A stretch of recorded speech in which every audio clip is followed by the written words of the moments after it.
বন্ধুরা, আশা করি সকলেই ভালো আছেন এবং সুস্থ আছেন। আপনাদের দোয়ায় আমি অনেক ভালো আছি এবং সুস্থ আছি। আর এই সুস্থতার মাঝেই আপনাদের মাঝে সরাসরি চলে আসলাম নতুন কিছু তথ্য নিয়ে। আজ 1 ডিসেম্বর 2025। আজকে হচ্ছে বিএনপির চেয়ারপারসন বেগম খালেদা জিয়ার, তাকে নিয়ে কথা বলবো এবং তার শারীরিক অবস্থা আজকে কেমন সেটা নিয়ে কথা বলছি আপনাদের মাঝে। আশা করি সবাই মনোযোগ সহকারে শুনবেন। বিএনপি চেয়ারপারসন খালেদা জিয়া গুরুতর অসুস্থ।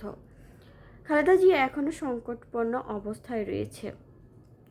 তার শারীরিক অবস্থা খুবই ক্রিটিক্যাল এবং সংকটপূর্ণ, এবং সে হচ্ছে শারীরিক অবস্থা উন্নতি হলেও চিকিৎসার জন্য তাকে বিদেশে নেওয়ার ব্যাপারে ভিসা ও যোগাযোগ সংক্রান্ত কাজ এগিয়ে রাখা হয়েছে। গতকালকেও কিন্তু হচ্ছে এই বিএনপির চেয়ারপারসন বেগম খালেদা জিয়া একটু মানে স্বাভাবিক অবস্থা যেও যেন আবার ক্রিটিক্যাল অবস্থায় চলে যায়। এই বিএনপি চেয়ারপারসন বেগম খালেদা জিয়ার শারীরিক অবস্থা গত 24 ঘন্টায় আবার সংকটপূর্ণ হয়ে পড়েছে। দলের শীর্ষ নেতারাও ভাষা দিয়ে রোববার রাত থেকে তার অবস্থা খুবই ক্রিটিক্যাল এমনটাই জানিয়েছে বিএনপির ভাইস চেয়ারম্যান আহমেদ আজম খান। সোমবার দুপুরে রাজধানীর এভারকেয়ার হাসপাতালের সামনে ব্রিফিংয়ে বলেন, খালেদা জিয়া এখনও ভেন্টিলেশন ও সাপোর্টে আছেন এবং জীবন মৃত্যুর সাথে লড়াই করছেন। গতকাল রাত থেকে ম্যাডাম খুব ক্রিটিক্যাল কন্ডিশনে চলে গেছেন, ফাইট করছেন আমাদের মাঝে ফিরে আসার জন্য। এখনও অবস্থা ক্রিটিক্যাল, জাতির কাছে দোয়া চাওয়া ছাড়া কিছুই বলার নেই।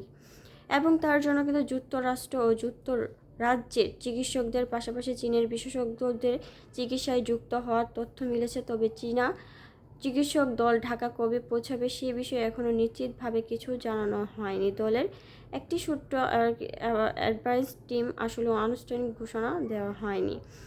তবে তার স্থিতিশীল আছে, ডাক্তারি নিবিড় পর্যবেক্ষণ, তার চিকিৎসা চলছে এবং তিনি শারীরিক অবস্থা নিয়ে যে কোনো তথ্য গণমাধ্যমে দেবে।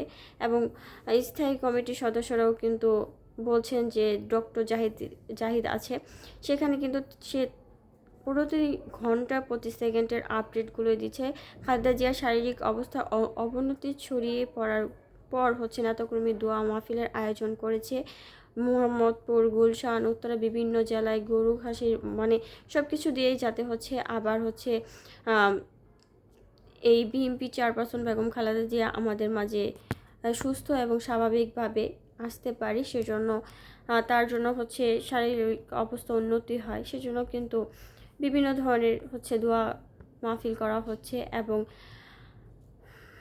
বিভিন্ন জায়গায় কিন্তু একটি দলের এমন অবস্থা প্রধানের গুরুতর অসুস্থতার খবর নেতাকর্মীর উদ্বিগ্ন করে তুলেছেন। লন্ডনের অবস্থান করলেও বাইচলের মাকে খালেদা জিয়ার শয্যা পাশে আছেন সন্তান তারেক রহমান। প্রত্যেক মুহূর্তেই মেডিকেল বোর্ড চিকিৎসার যাবতীয় আয়োজন নিবিড় যোগাযোগ রাখছেন স্ত্রী ডাক্তার জুবাইদা।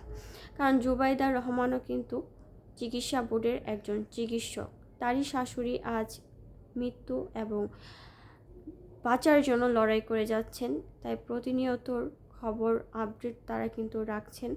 আমরা সকলে এতটুকুই বলবো যে বিএনপি নেত্রী বেগম খালেদা জিয়া যেন আবার সুস্থতা মাধ্যম দিয়ে আমাদের মাঝে ফেরত আসতে পারে এবং বাংলাদেশের